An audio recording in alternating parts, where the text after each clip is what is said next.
Comment faire pour progresser plus rapidement que les autres au football? Telle est la question que je vous pose et je vais essayer de vous apporter des solutions qui moi m'ont beaucoup aidé, qui m'ont fait progresser, mais j'ai pris un niveau, je dis pas que je suis le meilleur, hein, loin de là, par rapport à ce que je faisais avant, j'arrivais même pas à faire un passement de jambe, je faisais un passement de jambe, je tombais par terre, j'étais nul au foot, moi on me prenait en dernier dans les équipes au foot, on me prenait vraiment en dernier, j'étais une sous-merde, comme c'est ma passion, j'ai décidé de m'entraîner et j'ai trouvé vraiment plein d'astuces qui m'ont fait progresser, mais à une vitesse, sans que je m'en rende compte en fait, je m'en suis rendu compte plus tard que telle chose m'avait aidé, vous voyez ce que je veux dire? C'est comme ça que j'ai progressé et c'est comme ça que je vais vous partager toutes les solutions, tous les petits détails auquel personne fait attention. En fait, il faut y faire attention parce que c'est ces petits détails qui vont faire la différence plus tard. Ça, retiens bien. Tout se joue dans la tête, d'accord? Cherche pas à faire des exercices comme tout le monde te dit. Tu mets une échelle, tu mets des plots, essaye de faire tel exercice, tu vas voir techniquement tu vas progresser. Oui, pas de problème, ça marche. Tu vas progresser, mais tu vas pas progresser aussi vite qu'avec les techniques que je vais te donner.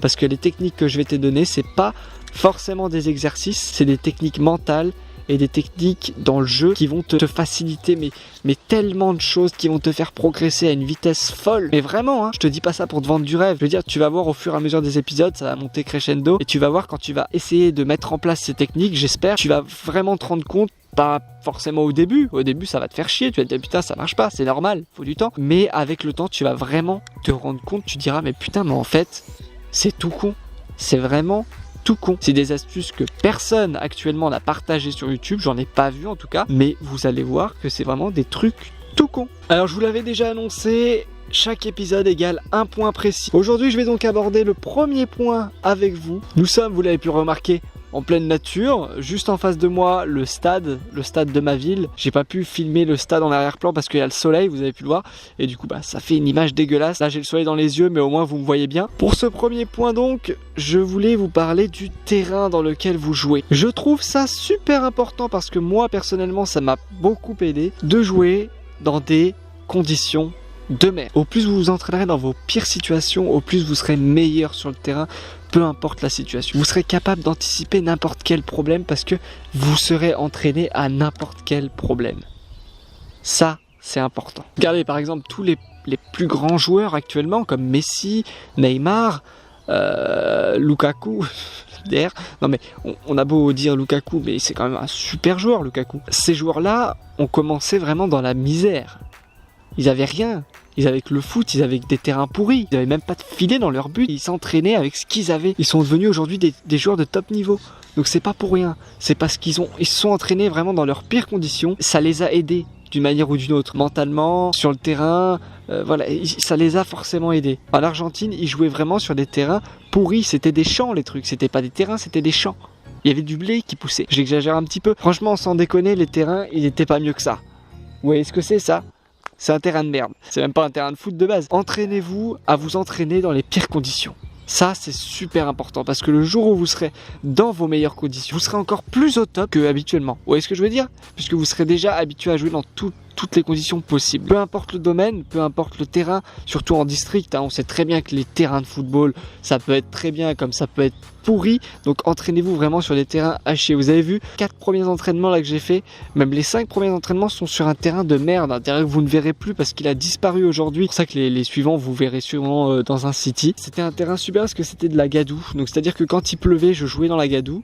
Quand il faisait beau, c'était un terrain tout sec. Il y avait des bosses partout, il y avait des cailloux, il y avait des branches, c'était vraiment un terrain pas agréable. Et au fur et à mesure du temps où je m'entraînais sur ce terrain, j'ai commencé à devenir bon sur ce terrain. Et je me suis rendu compte que quand j'ai été jouer au City, après, donc le City, un terrain super plat, super nickel, bah j'étais encore 10 fois plus fort parce que j'étais tellement habitué avec des terrains de merde où les rebonds sont pas toujours top, la conduite de balle est pas forcément évidente, les passes, le ballon il fait des rebonds, que quand tu joues sur un terrain super bien, bah au final t'es 10 fois plus efficace. De plus, le fait de jouer dans ces conditions-là, ça va vraiment te faire progresser un peu de tout. Tu vas progresser en niveau toucher de balle, peut-être pas précision des frappes parce que ça n'a rien à voir. En tout cas, ton toucher de balle et ton niveau technique va augmenter. Tu vas forcément avoir des trucs à éviter. Tu vas devoir éviter des branches, tu vas devoir éviter des cailloux, tu vas devoir éviter, je sais pas, peu importe le lieu où tu joues, tu vas peut-être devoir passer un muret, donc tu vas devoir, tu vois, tu vas progresser techniquement forcément parce que du coup, tu vas avoir plus de touches de balle à faire. Il suffit que le ballon fasse un mauvais rebond, tu vas devoir la rattraper rapidement. Donc ton toucher de balle va vraiment augmenter, ta technique va vraiment augmenter sans que tu t'en rendes compte forcément. Le jour où tu seras dans des bonnes conditions, tu vas pas t'en rendre compte, tu vas dire putain mais j'ai un putain de niveau de ouf. Là tu sauras enfin d'où ça vient et tu diras putain en fait ça m'a bien servi de jouer sur ce putain de terrain de merde pendant des années. Voilà, même s'il pleut, même s'il neige, allez-y, forcez-vous, allez vous entraîner, vous serez que meilleur le jour où ça arrivera. Je fais pas de foot, mais personnellement, si je jouais dans un club, j'irais contrôler le terrain à l'avance, ce qui est logique. Tu regardes un peu le terrain, tu prends tes repères sur le terrain sur lequel tu vas jouer. En général, tu vois un petit peu les endroits où c'est cabossé, où tu sens qu'il va y avoir des mauvais rebonds, ou que les passes vont pas être top. Donc tu peux anticiper ces situations si tu t'entraînes sur des terrains de merde. Ça surprendra l'adversaire et voilà, il comprendra pas pourquoi. Il se dira, il a anticipé le mauvais rebond, comment il a fait. Enfin, tu vois, des trucs comme ça. Toi, tu seras à l'aise dans ce genre de terrain, là où les autres vont galérer. Pareil, quand tu joues sous la pluie. Si tu t'entraînes, si tu te forces à t'entraîner à jouer sous la pluie, au bout d'un moment, tu vas être habitué à jouer sous la pluie. Et la plupart des joueurs, quand ils jouent sous la pluie, sont moins bons. Forcément, ça glisse. Le mental, il y est pas forcément là, vu qu'il fait pas forcément super beau. Donc voilà, ton mental descend un petit peu. Toi, tu seras à l'aise, tu seras au top de ta forme, vu que tu seras entraîné à jouer dans ces conditions.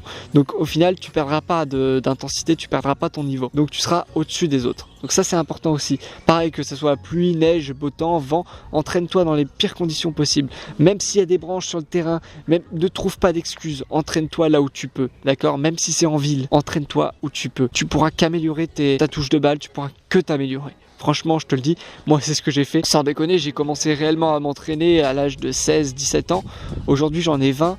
Et je trouve que j'ai beaucoup progressé, alors qu'il y en a, ils font du foot depuis leurs 6 ans. Aujourd'hui, je suis capable de les éliminer sans problème et mon niveau est supérieur à eux, alors qu'eux, ils s'entraînent dans un club depuis des années. Retenez bien, jouez dans vos pires conditions possibles, imaginez tous les pires scénarios possibles et essayez de vous entraîner dans ces scénarios-là. C'est important, ça va vraiment vous aider, je vous le jure, je vous le promets, ça m'a aidé moi, donc ça peut vous aider vous. Et quand je dis terrain pourri, je veux dire, si toi, tu vis encore chez tes parents, t'as un petit jardin, un petit truc, tu peux jouer dans ton jardin, tu peux t'entraîner dans ton jardin, il n'y a pas d'excuse. Te dis pas ouais mais moi il y a plein de bosses, ouais mais moi il y a plein de branches. Non, va t'entraîner. Va t'entraîner, te pose pas de questions. Te pose pas de questions parce qu'un jour tu tomberas sur des terrains pourris. Forcément, tu joues pas tout de suite en Ligue 1, hein, ni tout de suite dans le top niveau, d'accord? Donc tu n'auras pas tout de suite des terrains super.